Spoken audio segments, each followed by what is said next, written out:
Cruzeiro segue a pré-temporada na Toca da Raposa 2, também de olho no mercado, e hoje vai ter uma palavra importante, porque foi dia de entrevista coletiva do Pedro Martins, que é o diretor executivo de futebol. Então, vários assuntos, a montagem do elenco, a questão do transfer ban, que o torcedor sempre pergunta, planejamento com o Ronaldo agora, enfim, acho que vai ser uma entrevista boa do Pedro Martins, que é o diretor executivo de futebol. Deixar o Cruzeiro, o atacante Ayrton, que tem contrato até o final de 2023, também não está nos planos, e outras movimentações também que seguem acontecendo. Por exemplo, o Cruzeiro vai precisar definir o futuro de jogadores que estão estourando a idade na equipe que disputou a Copa São Paulo. Aí tem o Deni Viz, que eu acho que pode subir para o profissional goleiro. O Giovani, lateral direito, também acho que será aproveitado. Aí tem o Matheus Vieira, zagueiro, acho que não fica no profissional. O Paulinho, atacante, também acho que não fica. O Vitor Diniz, que está emprestado pelo Paysandu até o final de janeiro, tem uma cláusula para comprar porcentagem dos direitos, pagando R$500 mil. Acho pouco provável que isso aconteça. Então, o departamento de futebol tem trabalhado muito nesta redução do elenco e na redução da folha salarial. E eu já falei aqui, Léo Figueiredo, que o Pessolano, ele quer um elenco muito enxuto na Toca, não quer 35, quase 40 jogadores, como o Cruzeiro chegou a ter na temporada passada. O entendimento é que um elenco mais reduzido, com jogadores da base completando, você tem um trabalho mais saudável no dia a dia na Toca da Raposa 2, e por isso o elenco não vai passar de 30 atletas neste começo de 2022. Você mantém todo mundo interessado, você dá oportunidade para quem precisa, você não gasta muito, que é uma situação muito importante para o Cruzeiro nesse momento. E sejamos justos, o Cruzeiro não tem muitas competições, né? O Cruzeiro tem um Campeonato Mineiro, a Copa do Brasil e a Série B. Dá plenamente para fazer um bom campeonato, uma boa temporada, com até 30 jogadores, até talvez menos que isso, mas é preciso dar oportunidade realmente para a turma da base. Ontem, Samuel, acompanhei o jogo que parecia não acabar, né? O Cruzeiro com o São Paulo ontem pela Copinha. Infelizmente o Cruzeiro foi eliminado, mas foi eliminado por um dos melhores times da Copinha, que é o do São Paulo. Mas vi bons valores, você já citou aí, jogadores que podem ser reaproveitados. E o Cruzeiro vai ter que buscar, vai ter que dar oportunidade para essa rapaziada, principalmente agora no Campeonato Mineiro. Já disse isso aqui desde o ano passado, o Cruzeiro não tem motivo nenhum para correr com a sua preparação no Campeonato Mineiro. O foco é todo seguir bem na Copa do Brasil, que é importante fazer uma boa campanha na Copa do Brasil, mas chegar bem na Série B. Exatamente. Sobre a movimentação do Cruzeiro em busca de reforços, o Carlos Alves, que é atacante argentino, hoje ele voltou a treinar no River Plate. Ele tem 30 anos, o River fez uma pedida a alguns clubes que se mostraram interessados de $1 milhão. Ele tem mais um ano de contrato, por este valor não tem negócio. O Cruzeiro até tem interesse no atleta, mas só se for uma condição viável para o clube, um empréstimo com o Cruzeiro pagando salário. Então a negociação vai seguir. Se não for o Carlos Auski, vai ser um outro ponta, um outro jogador de beirada a ser buscado pelo Cruzeiro. E a gente segue aguardando o Alexandre Simões, porque terá uma entrevista do Pedro Martins, diretor executivo de futebol, para esclarecer vários assuntos, incluindo aí, que todo mundo pergunta, o transfer ban. Depois do Ronaldo falar, normal que agora outras pessoas do departamento de futebol apareçam também para falar sobre esse planejamento. E importante isso, né, Simone? Pois é, exatamente, o Samuel. O transfer ban, o Campeonato Mineiro já começa para o Cruzeiro em menos de uma semana. Sim, quarta-feira. Isso, quarta-feira. Então, virou uma urgência, né? Exatamente. Porque senão não vai nem poder contar com os reforços. Com os reforços. E a base do time, né? É feita pelos reforços, né? Na defesa ali, a gente pode contar que é praticamente toda nova, né? Se for, vai jogar o Gabriel. Não, o Gabriel ainda não. O Gabriel ainda não. Na parte física. Tá a parte física. Mas mesmo assim, goleiro, os dois zagueiros. No meio, muita gente. No ataque. Quer dizer, praticamente são 6 ou 7 titulares, né? Do time que a gente imagina. Sim. Que são reforços. Então virou uma urgência o transfer ban. Pois é. Então é isso, Milton. Muito trabalho ainda pela frente. Treinamento de hoje já finalizado na Toca da Raposa 2. A partir de agora, treinos somente em um período. Cruzeiro veio aí numa maratona pesada com o técnico Paulo Pessolano e como está chegando a hora da estreia na temporada, os trabalhos vão diminuir no dia a dia na Toca da Raposa 2. No sábado, deve ter uma movimentação de jogadores do Sub-20 que disputaram a Copa São Paulo. O Cruzeiro foi eliminado pelo São Paulo ontem, perdendo por 2-1, e esses jogadores devem estar na Toca da Raposa 2 para um treino com o profissional. É uma ideia até do Pessolano acompanhar de perto a garotada da base. Show de bola! Gostaria de começar falando um pouco da minha felicidade de estar aqui fazendo parte desse projeto do Cruzeiro. Pedro, Ana Paula da TV Globo. Pedro, de onde o Cruzeiro planeja gerar mais receita, visto que boa parte da receita do ano já está comprometida? Desses 35 milhões de orçamento para o futebol, que o Ronaldo havia falado, de onde virá esse dinheiro? Ana Paula, a gente já sabe que o Cruzeiro antecipou grande parte das receitas, né, para os próximos anos. O Cruzeiro vem montando uma equipe extremamente qualificada para repensar todas as fontes de receitas e as formas de fazer futebol dentro de um novo planejamento.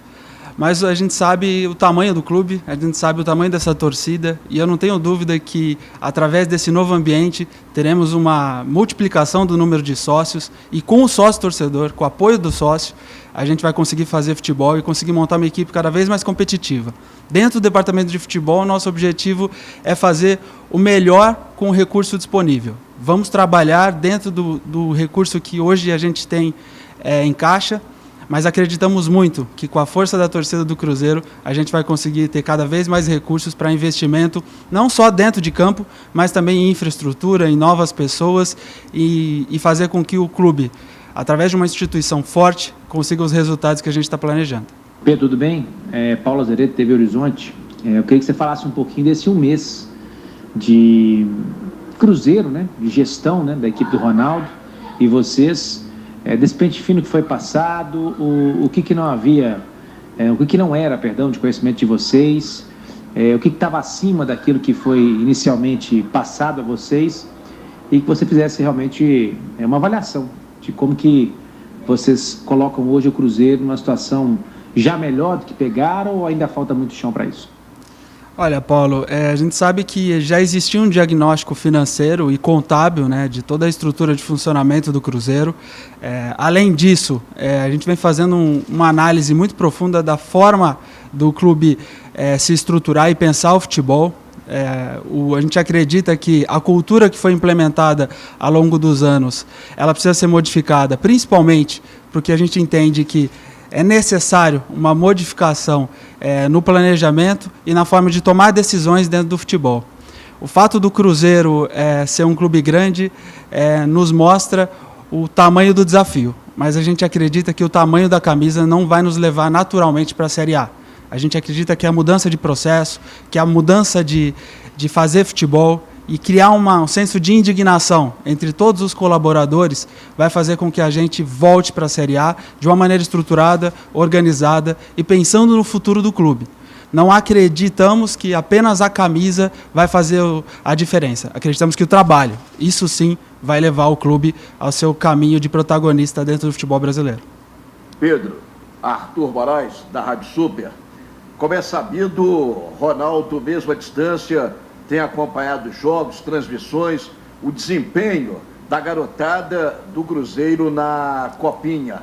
Como que está sendo esse trabalho, justamente de observações em cima dessas jovens promessas, desses jogadores que poderão e deverão ser aproveitados no elenco principal? Aliás, já se fala dessa necessidade de se compor o elenco principal com algumas dessas revelações. E como estaria a situação contratual desses jogadores? Tudo está sendo acompanhado, tudo está sendo visto para que o clube não corra o risco, de repente, de perder um desses valores?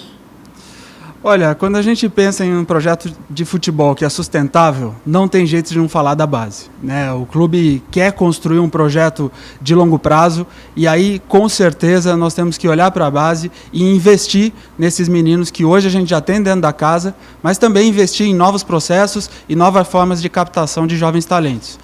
O objetivo do clube é fazer essa integração dentro do tempo, respeitando a particularidade de cada indivíduo e entendendo se o atleta está pronto ou não a atuar já na equipe principal. E a partir desse contexto a gente vai começar a analisar o cenário de contratos e como que isso foi deixado pelas outras gestões. O nosso grande objetivo aqui é fazer com que o clube esteja seguro, com seus contratos completamente renovados, enfim, pensando numa forma em que o atleta possa ser, quem sabe, no futuro vendido, mas também levando em consideração a composição do elenco e sabendo que quando se fala de jovem atleta, a gente precisa respeitar a particularidade do indivíduo e o tempo que muitas vezes eles precisam para se adaptar a um novo cenário.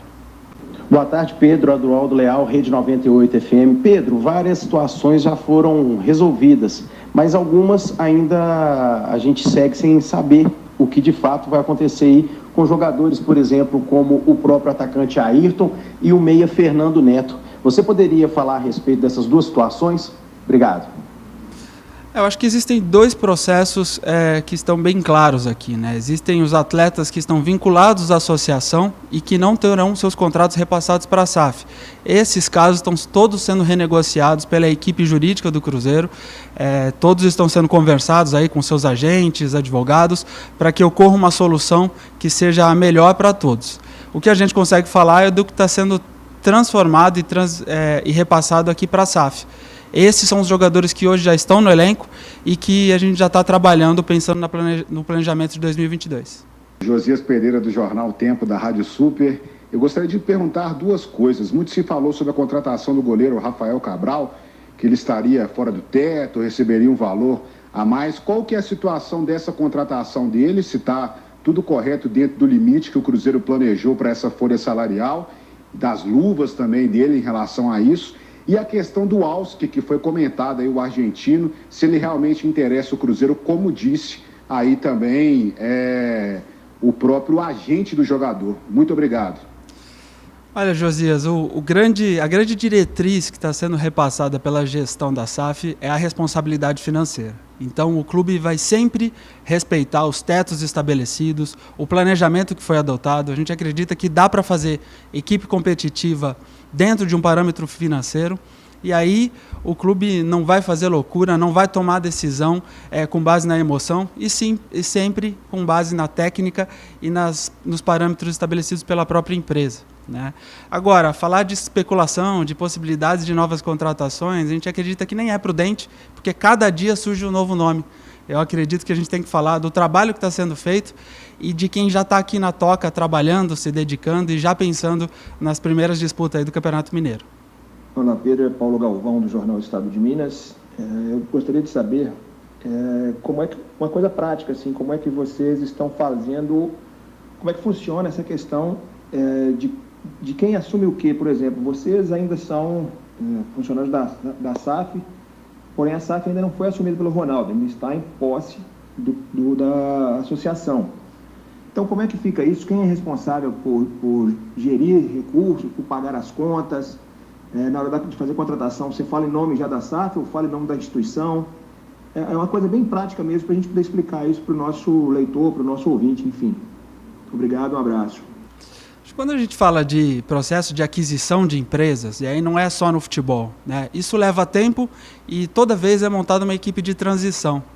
Essa equipe de transição, ela trabalha sempre em conjunto por um período, né? Aqui foram estabelecidos 3 meses e eu acredito que esse processo tem sido muito harmônico e todos trabalhando em prol do Cruzeiro, né? O grande objetivo aí é ir dividindo as funções e determinando como que as decisões serão tomadas. Hoje o fluxo de caixa ele é dialogado praticamente diariamente para identificar quais serão as contas a pagar, como que vai ser pago, e o planejamento futuro já está sendo feito pela equipe da SAF. mas a gente gostaria aqui também de agradecer toda a equipe da associação que tem facilitado muito esse processo, dando todas as informações e fazendo com que esse processo seja o mais suave possível. Pedro, aqui é Gabriel do Duarte, do GE. Globo. Eu queria te perguntar sobre a questão dos jogadores da base.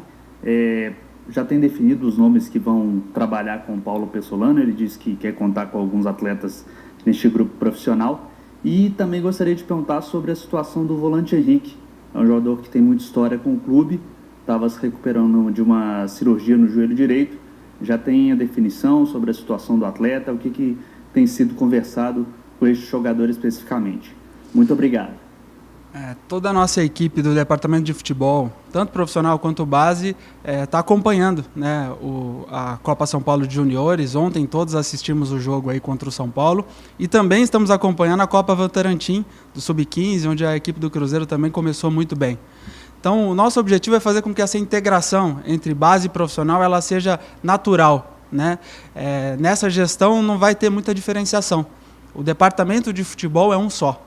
E nele estarão as categorias profissional, de base e também a equipe feminina.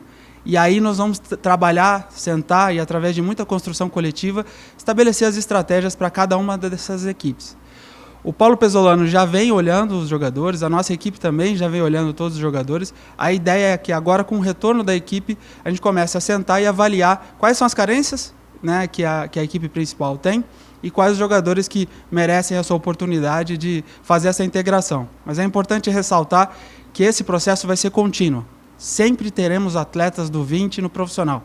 É assim que se forma atleta, é através de processo, e não apenas através de escolhas individuais.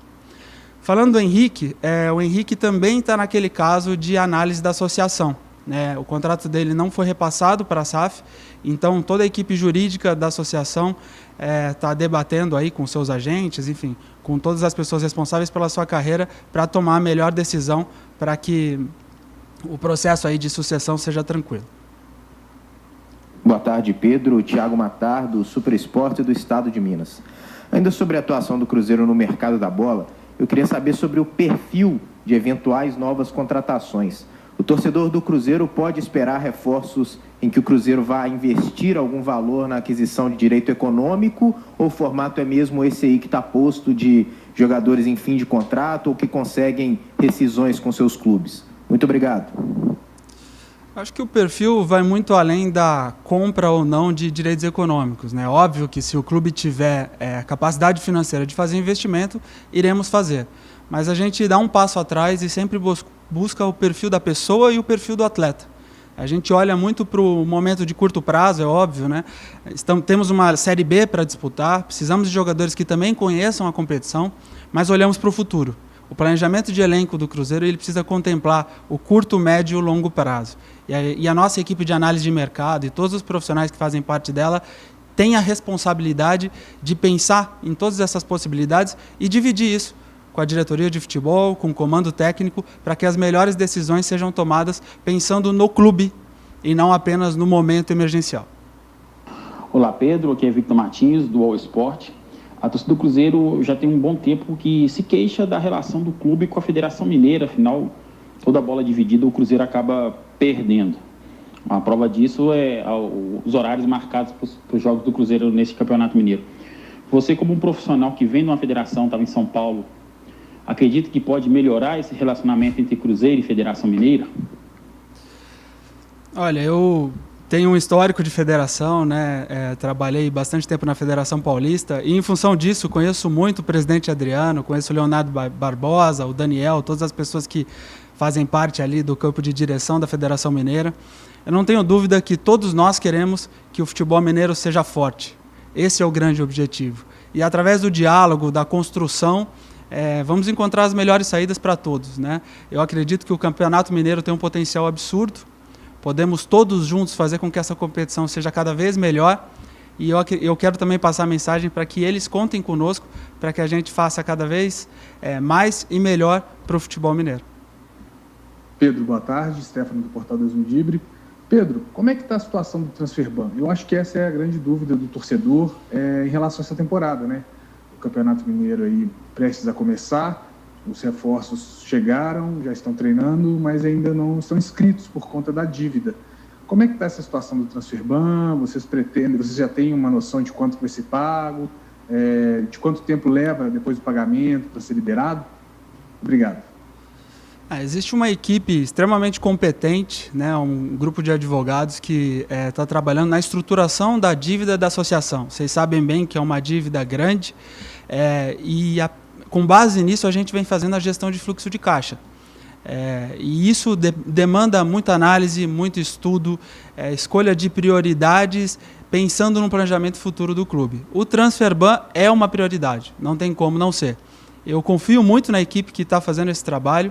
Eu não tenho dúvida que essa solução será dada nos próximos dias ou horas e que o Cruzeiro vai encontrar a melhor saída para que todos os atletas aí estejam inscritos e aptos para a disputa do Campeonato Mineiro. Tiago Valu, canal Cruzeiro Esportes. Pedro, eu queria que você falasse dessas dificuldades que você encontrou, tendo que renegociar contratos, além de trazer novos jogadores para a temporada 2022. E como vai funcionar o departamento de futebol, que passou por tantas alterações? Além de você, a gente sabe também que tem o André Martins, o Marcos Menezes e o Carlos Eduardo Furtado. Você pode falar um pouco como que vai ser o funcionamento de você juntamente com estes profissionais? Obrigado. Uma das coisas que me chamou muito a atenção e me fez aceitar o convite do Cruzeiro é o objetivo de colocar a instituição acima de todos, né? Não tem nenhuma pessoa que está acima do projeto do clube. E através dessa premissa a gente vem montando o departamento de futebol, procurando especialidades, procurando competências. A ideia é montar um departamento de análise de desempenho muito forte, um departamento de análise de mercado com especialistas e com gente que conheça muito bem a demanda de mercado do Cruzeiro, além de toda a área de performance e saúde que vem sendo liderada para a Natália Bittencourt, com pessoas extremamente competentes. O grande objetivo é reter os talentos que o Cruzeiro já tinha, temos pessoas muito boas que já trabalhavam aqui no clube e buscar pessoas que podem agregar o projeto de futebol e também fazendo com que o clube tenha processos sólidos, porque através de processos sólidos a gente conquista o resultado. Eu não consigo ver outra saída.